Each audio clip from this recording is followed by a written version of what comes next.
How's it going, everybody? This is the Nitty Gritty. My name is Chad. With me is Leonard. And this is a show about wrestling. And here again, we are going to bring you another recap of a recent event. And that would be AEW's All Out 2022, which took place on September 4th, 2022 at the Now Arena in Chicago. And this event obviously got a lot of attention for a lot of reasons, but before we're not inside the ring. Right. But before we get there, let me just go over the card itself. Sure. And so you would see a number of matches on their 0-hour show before the pay-per-view. I did not watch all of those, but you would have Sammy Guevara and Ty Mello in a mixed tag against Ortiz and Ruby Soho. Guevara and Mello would win that. And Guevara and Mello have the mixed tag AAA championship belts, which before they held them, I had no idea even existed. Yes. But Ruby Soho allegedly broke her nose in this match, so I hope she gets better soon. After that, you would have Hook defeating Angelo Parker by submission for the FTW championship. After that, you would have Pac defeating Kip Sabian by pinfall for the AEW All Atlantic championship.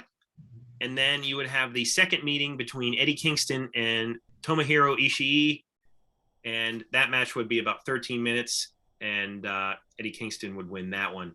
And I love Ishii's nickname of the Stone Pitbull. Yes. And, you know, Ishii's matches are always really, really great to watch.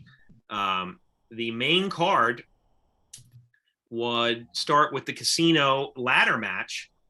And that would involve Claudio Castagnoli, Wheeler Yuta, Penta El Cerro Miedo, Rey Fénix, Rush, Andrade El Idolo, and Dante Martin, and of course, the Joker. So this match was fine for what it was to start with. You know, I ended up giving it 3 stars because they had some normal ladder match stuff going on, some good spots, you know, that they were setting up. But then the Joker came out.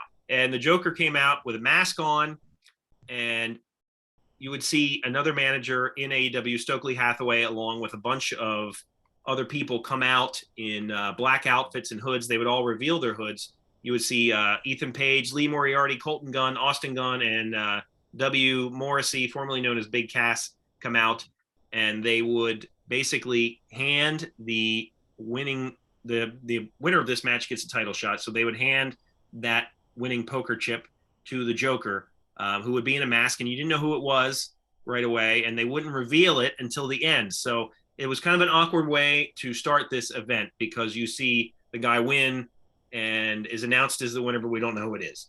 So that's why I would kind of go 3 stars with this particular one. But they did say who it was, right? No. So when Justin Roberts announced the winner, he awkwardly announced it. He said the winner is the Joker. And so the guy left in a mask, and you didn't know who it was right away. You had to watch the whole event to figure out who it was eventually, because the person who won would come out at the very end. Okay, well, because I know who it was. Right, exactly. Yeah, everybody knows it was MJF, and I assumed it might be MJF, but at the time, you know, you don't know. We don't know where Wyndham Rotunda is, so it could have been other people. Wyndham Rotunda looks a bit different than MJF. Yes, he does. He does. He's got a few more pounds on him. Yes. Yeah, just a little bit. Yeah. So, I did a fancy, pick 'em with this as well. This was 12 people doing it. I got the entire undercard right, the whole 0 hour. Okay. I got that correct. I chose Claudio Castagnoli to win this because I know that they are pushing him. Right. And most people took the Joker. And again, this is me maybe not watching AEW, but apparently the Joker always wins. It does happen a lot. I don't know, because there's. It may not be always, but it's a majority of the time. It does happen a lot, yes. So the match after this would be the finals for the Trios Championship, which is long overdue in AEW because there's so many, 3-man teams. So we would have the Elite of Kenny Omega and the Young Bucks going against Hangman Adam Page and the Dark Order, consisting of Alex Reynolds and John Silver. This match would be just a shade under 20 minutes, and the Elite, Kenny Omega and the Young Bucks, would win. as was probably expected here, but it was a really good match. The Dark Order did really well, and Hangman Adam Page, we kind of I wasn't sure if he was going to be in this, but they found a way to kind of shoehorn him in a way that made sense and added drama. So I gave this one 3 3/4 stars. Just a bunch of guys that really know how to work in the ring. So it was cool to see that happen. After this, you would see a singles match for the AEW TBS Championship. You would have Jade Cargill against Athena. And, Jade Cargill comes out sporting a different hairstyle, I guess, basically just taking off the blonde wig to reveal her natural hair. And she would win this match in about 4 minutes and 20 seconds. Not really a surprise here. Athena is really good in the ring, but Jade Cargill is a very big, kind of muscular, dominating looking woman. So it's going to take somebody kind of special to, defeat her, unless they want to do it in a way where she kind of moves to the main women's title. So we'll see what happens there. But she's 37-0 right now, heading for Goldberg's record, baby. That's what I'm going to say. They're Goldberging her. Yeah. After this, you would see a 6-man tag match with Wardlow and FTR against Jay Lethal and the Motor City Machine Guns from Impact. One of the special occasions where they get somebody from another promotion to come over. Impact's deal kind of ended long ago, but I guess they're still working very nicely together. And it was cool to see the Motor City Machine Guns here. And Wardlow and FTR would win this match. Again, it was a really good match. FTR, I love. The Motor City Machine Guns are very underrated, as is Jay Lethal to a large degree. And in a really cool kind of turn, they would have, a little girl come out who I guess Sanjay Dutt had insulted or called a brat, and she came out and they helped her beat up Sanjay Dutt, which was nice. Fun to watch. So after this, you would have Powerhouse Hobbs against Ricky Starks, and I wasn't sure what they were going to do here because Ricky Starks is somebody they want to push, and Powerhouse Hobbs is kind of one of those big muscular guys that they also are high on, but they had Powerhouse Hobbs win here in pretty decisive fashion. So that was pretty cool to see. The Team Taz has kind of completely been split up, and they have all these guys going in their own separate directions, which is neat to see. So this is the second match that I got incorrect. I went with Starks because, as you said, I know they're pushing him. Although I really like Hobbs. Right. I would have voted for Starks here too. So I would have gotten that wrong as well. Yeah, but I really like Hobbs. I almost went with Hobbs because I like him, but then I was like, they're pushing Starks. So that's the second match I've got wrong so far. Right. Well, the next match is for the AEW World Tag Team titles, and it is Swerve in Our Glory, Keith Lee and Swerve Strickland against the Acclaimed of Anthony Bowens and Max Caster. Billy Gunn is with them, and this match would be 22 minutes and 30 seconds. Really good match. And they are definitely, by the way, the FTR Wardlow Jay Lethal match with the Motor City Machine Guns, I would give that match probably 3 1/4, 3.5 stars. The Jade and Athena match, 2 3/4 stars. And the Hobbs and Starks match, 2 stars because it was short, basically. The Swerve and Keith Lee match against the Acclaimed, I gave 4 stars. They're definitely going for the long storyline with Swerve and Keith Lee, who they drop hints as not being totally cohesive, but they are the tag team champs. So they're certainly flirting with a future feud there. And this is one of those cases, like this happened a couple times during this AEW event. Chicago, like New York, is one of those crowds that will always tell you exactly how they feel, and it might not be the way the promoters feel. And the crowd was very much behind the Acclaimed here and wanted to see them win, and they did not. But it is what it is. It was a good match, and I'm sure the Acclaimed will have their day. But this was one of 2 major circumstances where the crowd was not with who won. So the next match we would have with Thunder Rosa injured, we would have an interim AEW Women's Champion crowned, and we would have Jamie Hayter against Toni Storm, against Dr. Britt Baker, against, Hikaru Shida, and in a 4-way match. And this is the other match that the crowd was very much for Jamie Hayter, and I totally understand why, because she's kind of more of a homegrown talent. Looks good, really aggressive in the ring, but she did not win. They had been grooming Toni Storm to win this match. Dr. Britt Baker has kind of already had her moment in the sun, so I'm sure they'll get back around to her. So they had Toni Storm win here because they're definitely wanting to revisit the Thunder Rosa Toni Storm feud as their friends and tag partners and all that. So it was cool to see Toni Storm win here, and she was half emotional and half kind of, I think, maybe a little surprised by the fact that the crowd wanted somebody else to win. But it is what it is. It happens. So this was also decent work. All these women do really good work in the ring. So I gave this one 3.5 stars. After this, you would have Christian against Jungle Boy, and I gave it a 1.5 stars because it wasn't really a match per se.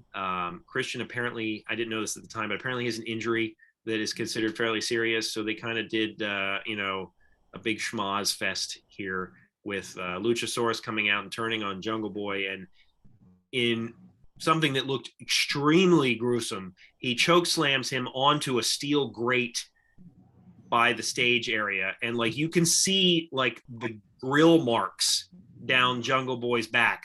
Ooh. Because it looked super painful. Was there a winner to this one, or did they get drunk? Christian won. Christian won. Okay. Yeah, well, then I got that one correct, and that is the only, I believe, upset of the night as far as the pick'em goes. Most people had Jungle Boy in this. I think my theory on all this is Christian's the name. Yeah. Well.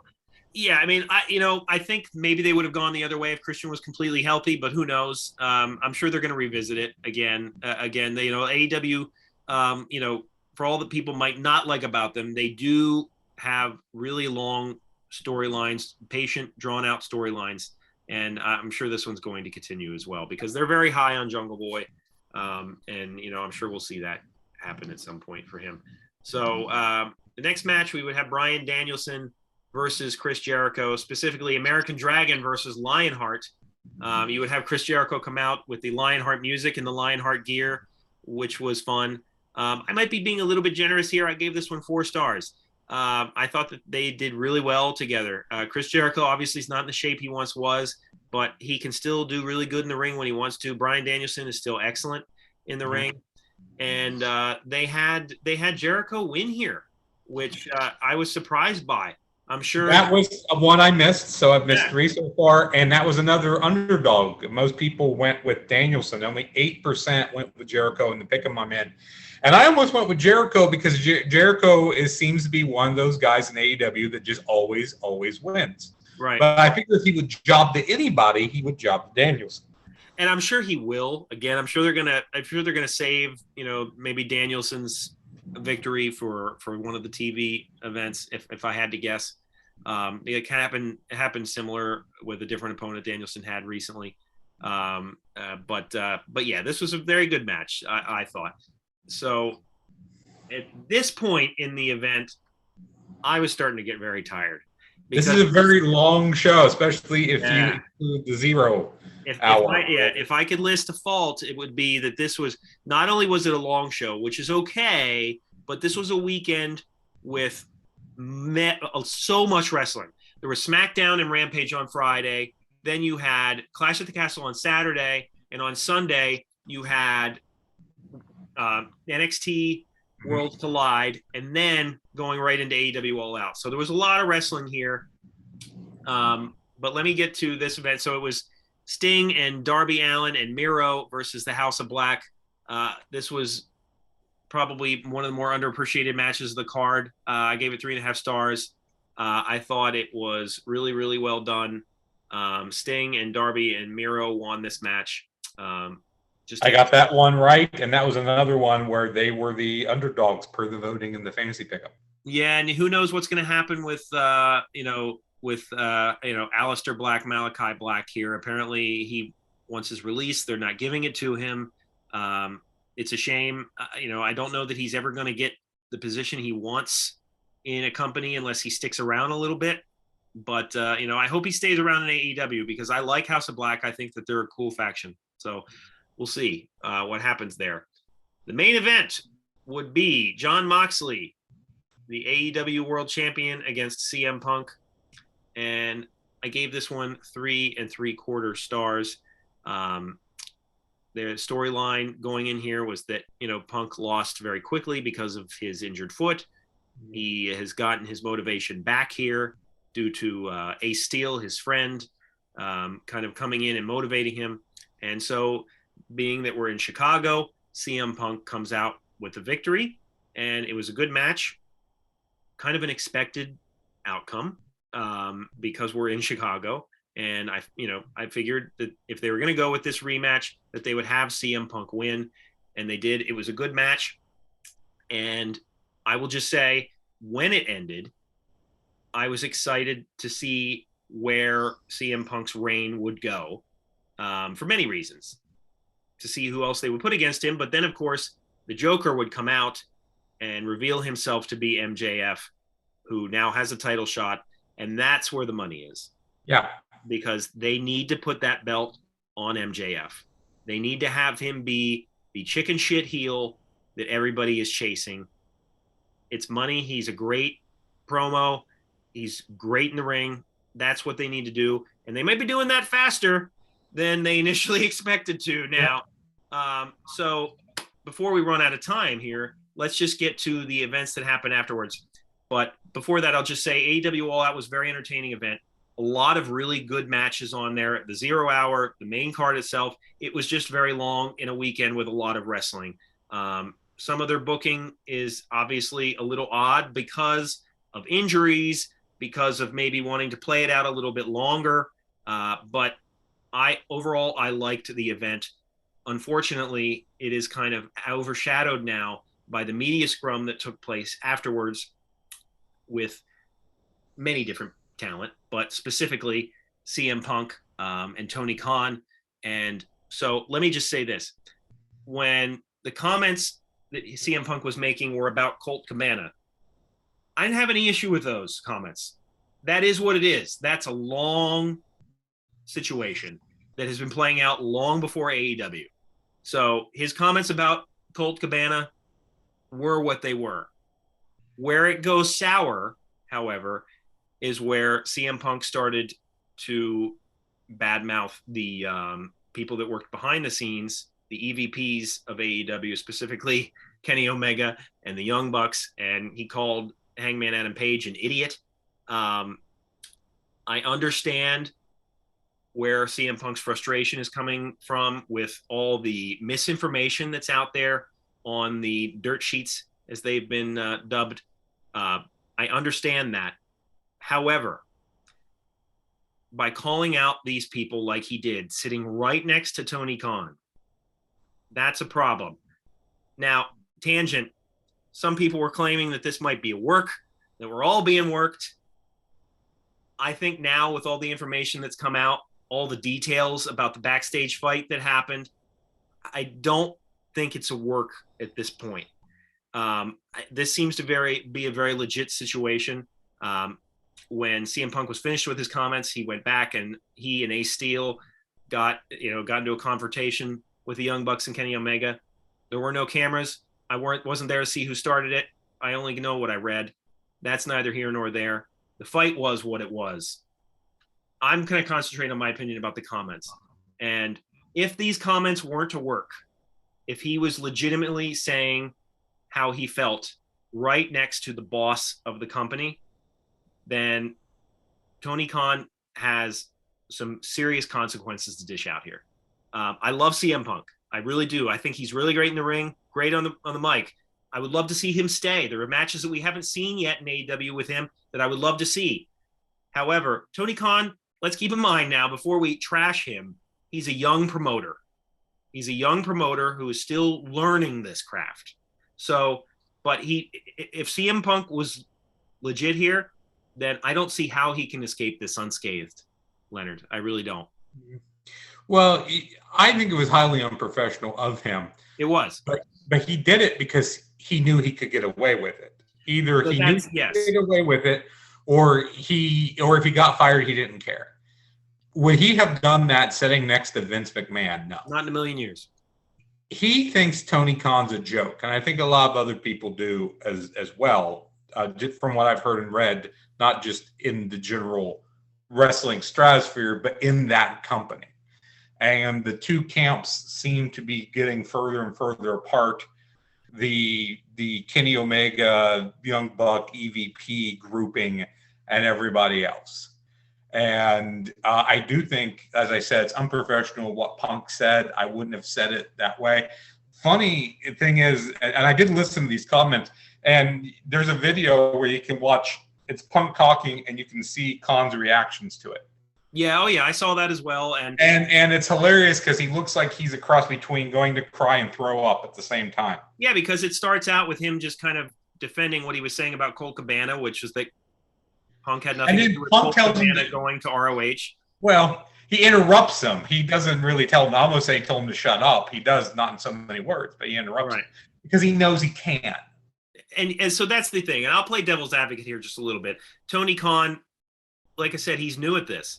And he hasn't had as many years in the business being the be-all, end-all like Vince McMahon did.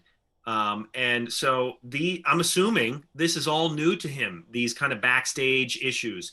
So, but nonetheless, he needs to establish control. And if he were, now I'm going to post this before Dynamite, but if he were to come on Dynamite and say CM Punk has to go, I would be okay with that simply because of how unprofessional this was. So it'll be interesting to see what happens. Allegedly, Nick Jackson got hit in the eye with a chair. Like it's just craziness. And there's been a lot of craziness in AEW recently. So, with MJF's contract and all that, we don't know what's a work and what's not at this point. Apparently, AEW isn't talking about anything leading up to Dynamite. So we have no idea what's going to happen. I've read that there might be suspensions coming. Who knows? I don't know what's going to happen. It'll be interesting to see what happens. I'm definitely going to tune into Dynamite simply because they have me on the edge of my seat, if nothing else. So I'm anxious to see. But the All Out was an entertaining event. And, Eric Bischoff said in a short clip, about CM Punk's comments, he better have had a good reason for doing it. Or, he's like, if I was the promoter, CM Punk would never go out again after something like that. And it's hard to defend his comments, right or wrong, his opinion. Any final thoughts there, Leonard, before we sign off?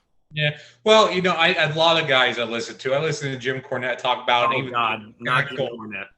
Well, even though he cackled and laughed and was like, go Punk, he did go into the Bischoff camp where he said, yeah, I wouldn't. Technically, depending on the situation, if we had a guy like that, it wasn't going to go down that way. Right. Well, let us know what you thought of AEW's All Out and the media scrum afterwards. Please let us know in the comments and check us out on Apple Podcasts and or Spotify. For Leonard, my name is Chad. We will see you next time.